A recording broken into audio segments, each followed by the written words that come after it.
Rondo's the sixth startup that I've done. The first one was building high-performance computers.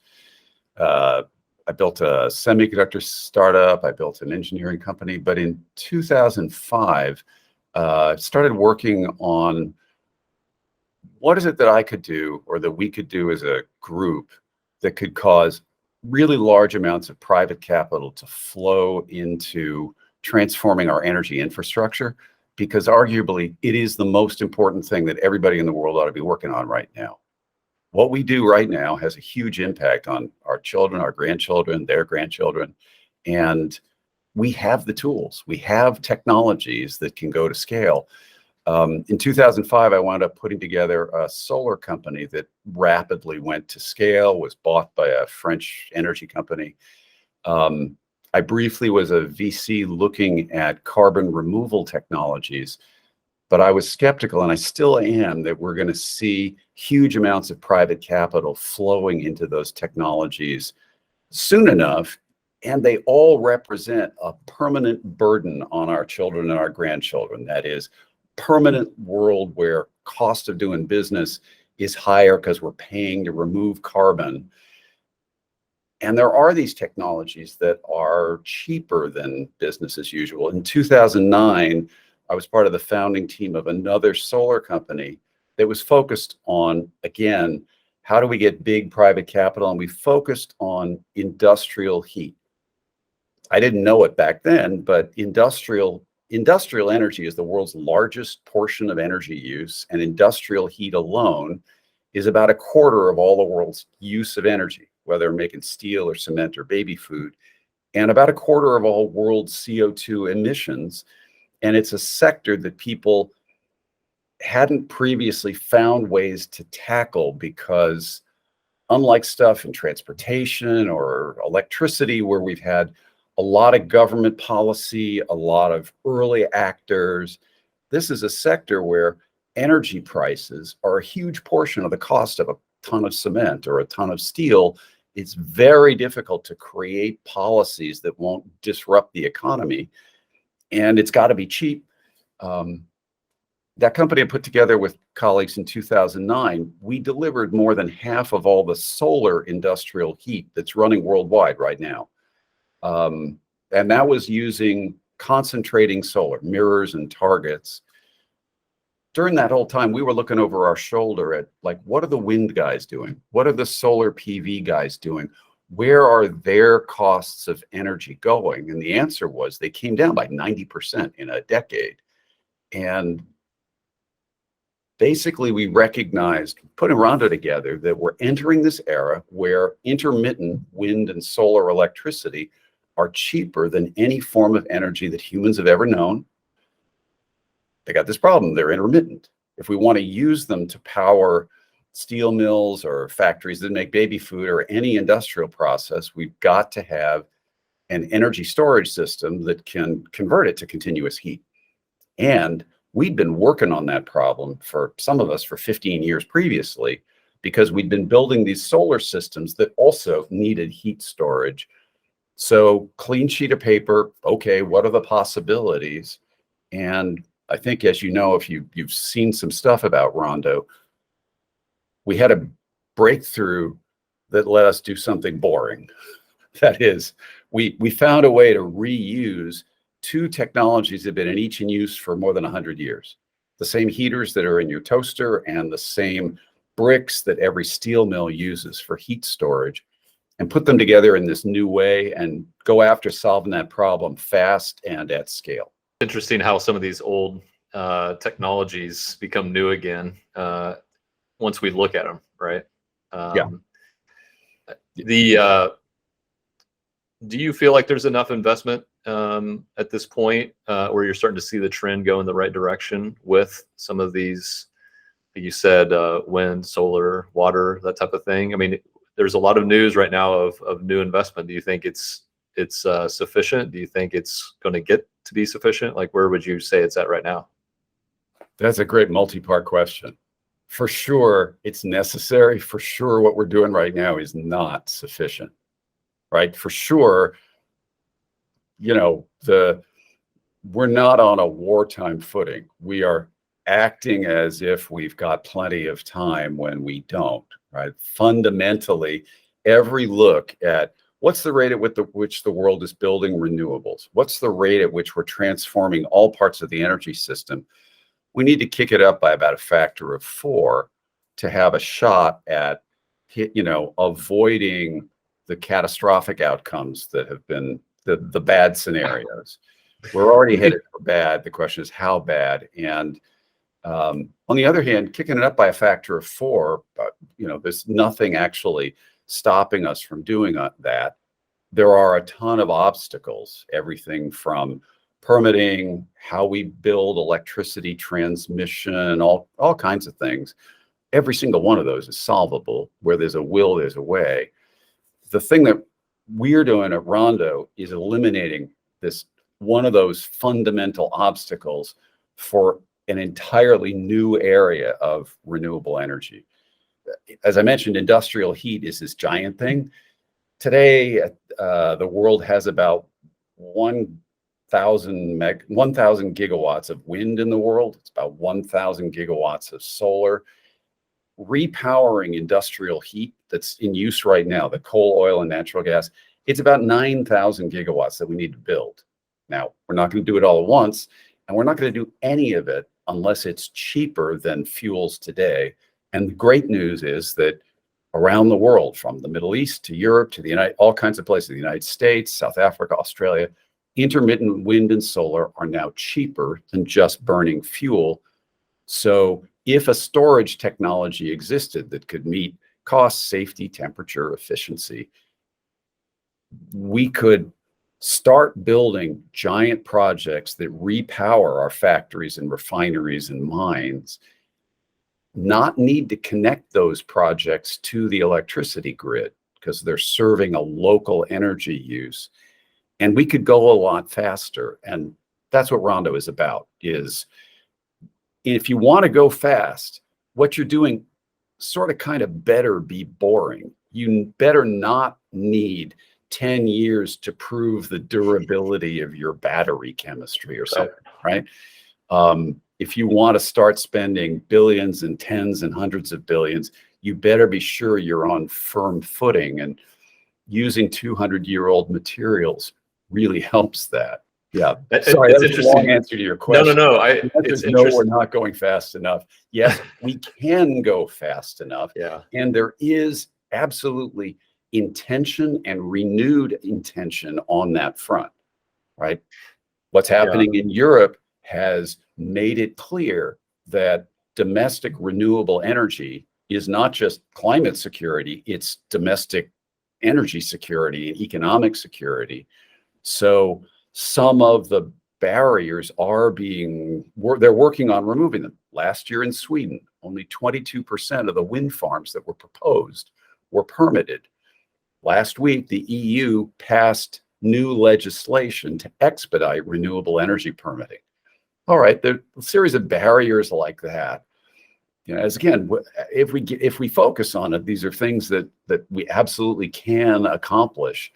And we're thrilled to be building this one piece that opens up these giant new opportunities and solves a problem people didn't think could be solved.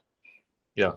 Well, I smiled a little bit when you said you had a breakthrough on a boring problem, because I think a lot of people misperceive innovation as this like sexy thing. And I think that some of the best innovations aren't sexy at all. Actually, it's dirty work, and it's something that doesn't get the headlines necessarily, but that's where a lot of the meaningful stuff actually happens, is below the headlines, which is something that we like to do with this series, is like shine a light on something that is actually going to be substantially important to the world, even if it's not catching all the press. That's something else. And to me, I think that's one of the reasons why maybe the capital wasn't flowing in previously. And you know this far better than I do, but my take on it was, even though some people would say energy is the only currency we truly have, it's also capital intensive, right? So whenever you see these software companies that are shooting to the moon and they're asset light, everybody with a few dollars wants to throw money in, see if they can hit gold on that front.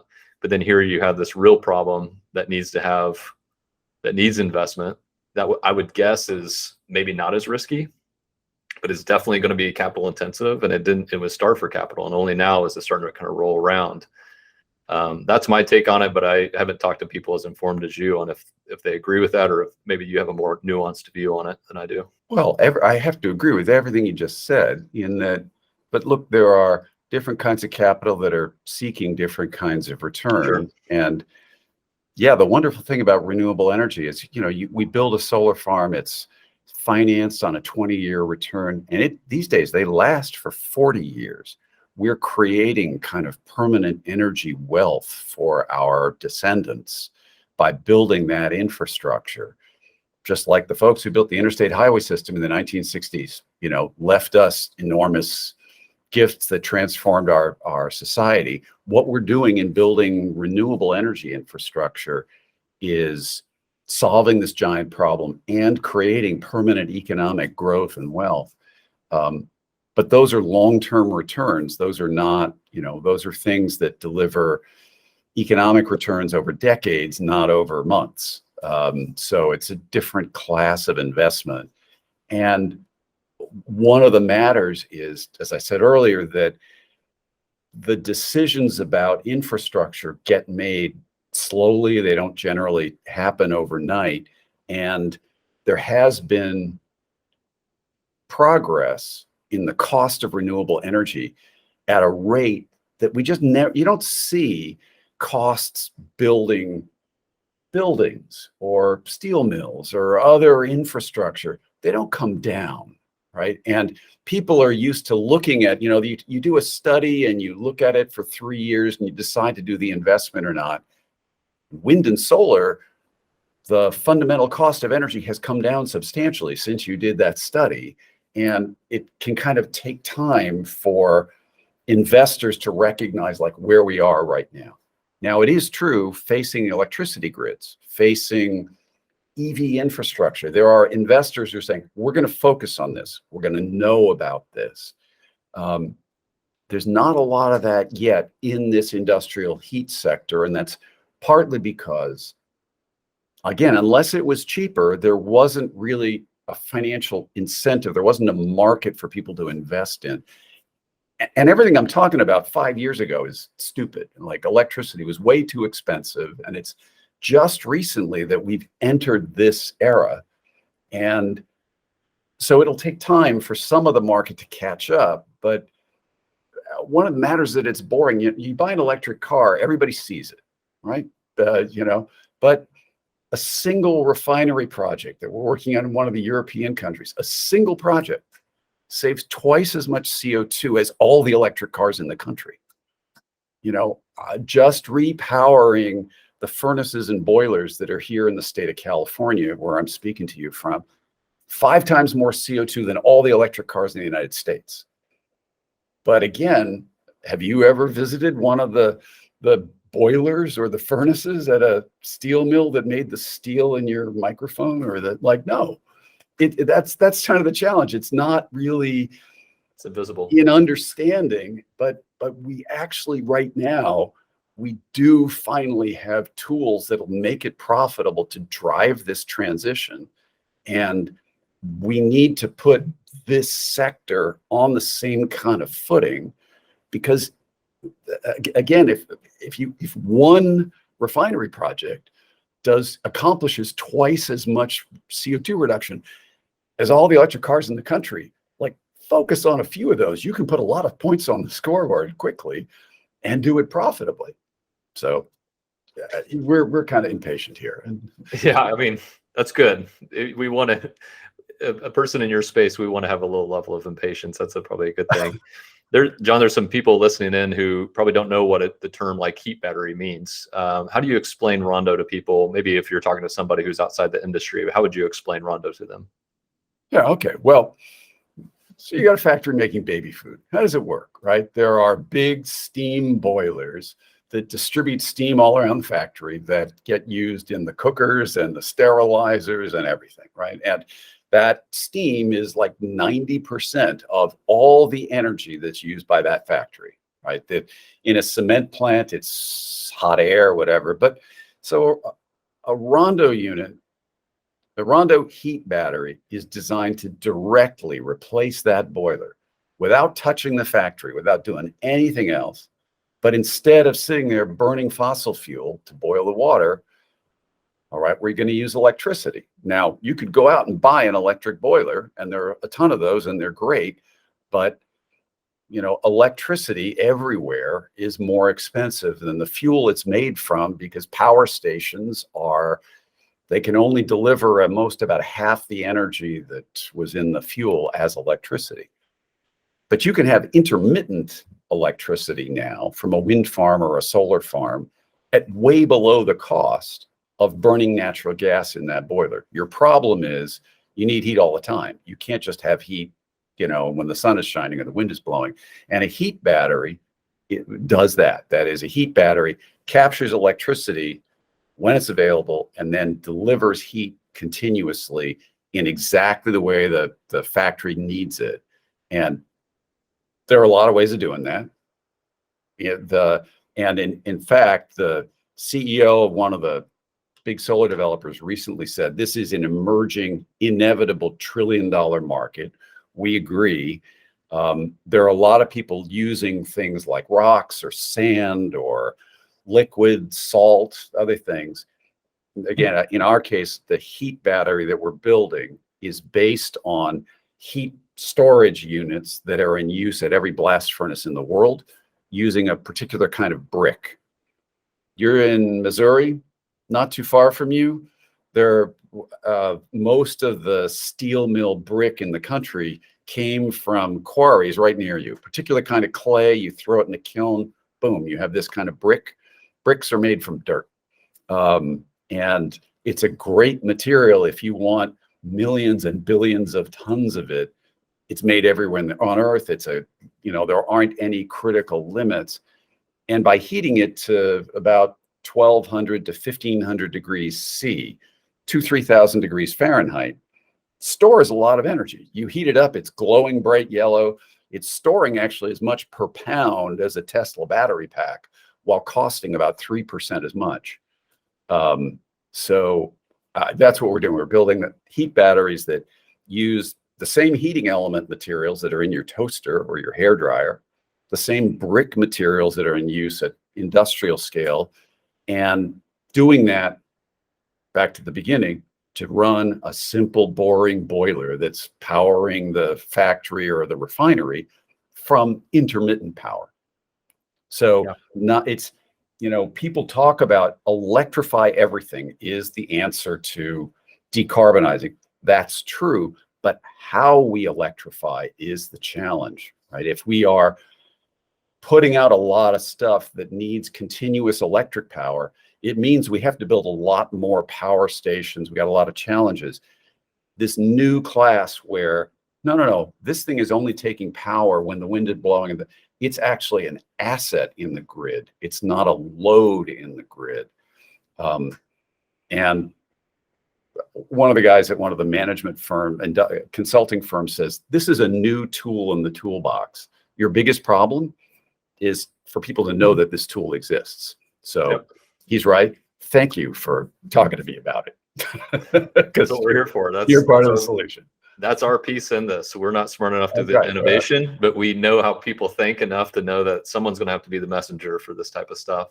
That kind of leads to the next question. When you're talking with some of these potential partners where you see like, oh, we could really help them out here, what does that conversation look like? Like what sparks up that conversation? Is it, I'm sure it's a variety of things, because if you look on the Rondo website, there's all these different kind of like selling propositions, and there's several of them, right? But I'm wondering which ones are most appealing, or which are the ones that kind of spark up the first conversations.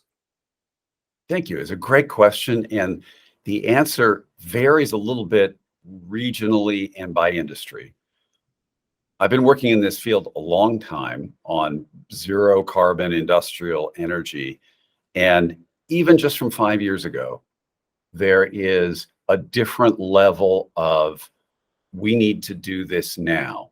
We need not just to talk about being zero or net zero by 2050. So if we're net zero by 2050, I'm not the guy who has to solve the problem. It's the guy after me or the guy after him that has to solve the problem. But if we're net zero by 2030, I've got to solve this problem, right? It takes years to transform. And we're seeing more and more companies deciding that we are going to do our part. We are going to drive corporate level decarbonization.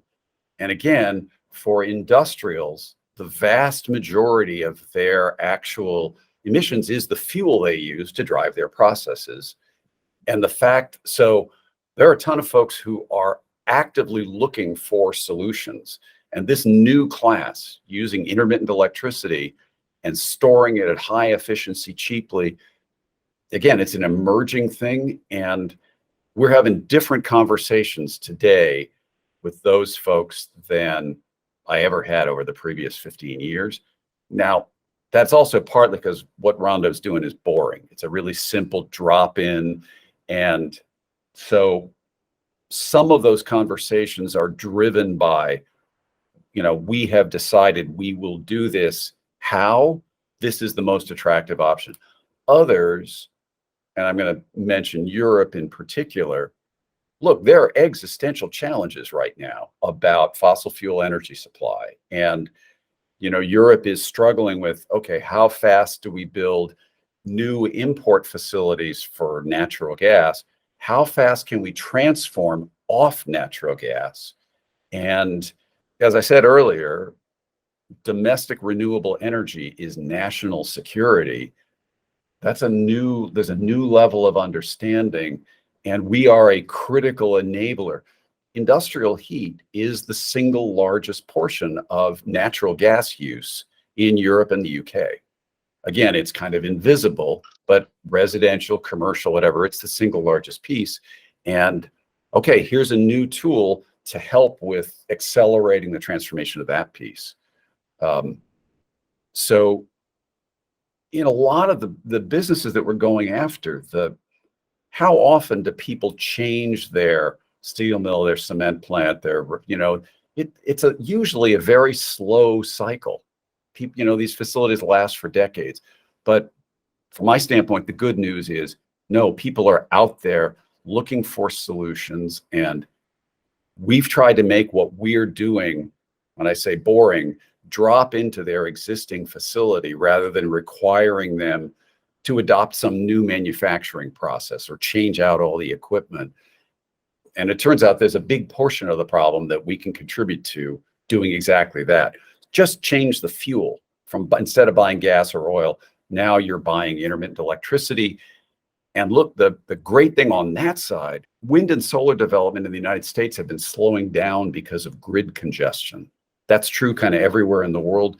These industrial projects that we're talking about, they create opportunity to build giant projects that don't need a grid connection. So there's money that wants to build the generation and industries that want the solution. That's a moment for, as I said earlier, giant private capital flows to change our energy infrastructure. So, I'm thrilled that we get to do this here, that it turns out the track we started down is working better and better. As we get down it, it's looking better and better than we thought when we started.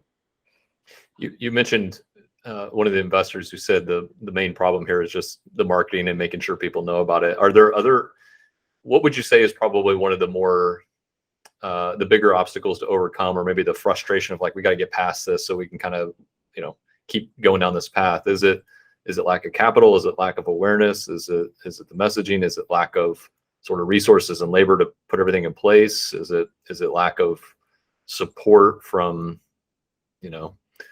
government? Like, what do you think is the next thing that you would like to see smoothed out so more people can utilize this? Yeah, you touched on a lot of things, and we have a really well built up ecosystem in the world for using the fuels that have been the lowest cost, right? We have a really big ecosystem of engineering companies, regulatory frameworks, fuel distribution systems over time. And we have industries that have moved to where fuel was cheap. One of our advisors says, why is all the heavy industry in Britain on the coast? Well, it was cheap to bring the coal, right? Over time, where renewable energy is cheap, we're going to see large scale industries going there, because energy is in some cases 50-60% of the total cost of producing some commodity. But right now, you're talking about the right now. Every one of those things you mentioned, market education, the evolution of an ecosystem of folks who know how to permit, configure, build, operate, finance, all of this, that's needed.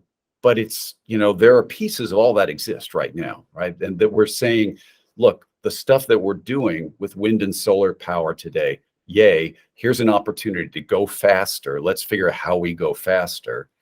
So there are lots of point pieces, but I want to say there are also quite a number of governments, advisory organizations, or we're a member of an organization called the Renewable Thermal Collaborative that exists specifically to bring industrial and commercial buyers who are looking for renewable heat together with policymakers and technology providers and think tank experts to really help. How do we help that market develop? Some of the same tools or approaches that enabled corporates to figure out, how do we buy solar power at scale? How does IKEA or Microsoft buy electric power at scale? Some of those, the same ways that ecosystem developed, that's going on right now. The thing that's farthest along for renewable heat actually is using hydrogen as the source of that. That is, you can take electricity, you can make hydrogen, then burn the hydrogen. That works. Its biggest problem is it takes 2 units of electricity for 1 unit of heat. And what we're doing, and everybody in this electric thermal storage, it's about 1 unit of electricity for 1 unit of heat. And for sure, the rate limiting step in how fast we transform industrial heat is how fast can we build the wind and solar. So what we're doing is actually an important piece of it. The hydrogen technology has been around long enough that a ton of really well-intentioned government stuff, from the United States Inflation Reduction Act to what's going on in Europe, is driving hydrogen forward. I think over the next couple of years, those same folks getting electric thermal storage into some of those same regulatory and government giddy up is going to be hugely valuable. And we're beginning to see that happen. Just to switch gears a little bit, as a founder, I'm very curious, speaking with somebody who's been a founder more than a few times, how has starting Rondo up been different than the first 1 or 2 ventures into this? Is it the same? Is founding it the 3rd or 4th time the same as the first time? Or is it, you're like, well, I've learned that the hard way? Like, how would you characterize this time around? Well, I might be a slow learner, but there are things I've learned. But my lead investor, my first startup, took me to dinner at his club. He said, "John, I invest in people, not technology." And I was an engineer, and I thought to myself in that moment, what's he talking about? It's technology that, gives you the unfair advantage. And of course, it is, businesses are made of people. Who we are, how we work together, is everything. And one of the things about starting Rondo is I get to work with some of the most amazing people that I've worked with previously over the last 15 years. So we've gotten the band back together from folks who were doing material science and engineering and all kinds of things that gave us a huge advantage. And the other thing was that, we knew in great detail what the market needed and the problem we were trying to solve, because we'd been bashing away on not quite solving that problem for a long time. I mean, yeah, we delivered more than half the solar industrial heat that's running, but we just barely scratched the surface. So we found we were able to build something that solved all those problems, starting with these folks who are phenomenal to work with. So we really had some unfair advantages here. Yeah. What's been the most rewarding part with Rondo so far? There's so much. I'm sorry. It's a great question. No, I'm just like, those are the tough ones to answer, honestly, aren't they? We I have a dream team of investors. I think, Bill Gates's Breakthrough Energy, they do very deep diligence on technology. They do deep diligence on sectors. They select, the thesis of Breakthrough Energy Ventures is we only invest in things that can deliver at least 1 billion tons of reduction a year if it works out. We think we can be doing 6 billion tons a year in 15 years. We can go much bigger than that. And Energy Impact Partners, their decarbonization fund, EIP is backed mostly by the North American electric power industry. And in electrify everything at scale, the electric power industry is right at the center of that. So we've had tremendous support there. So having a team internally, having accomplished what we have, that is, we are right now, we're going to have some fun announcements in the first quarter. But having this team together with the support of these investors, it's just like, this has been my dream for a long time, is to have this kind of alignment, and it's happening.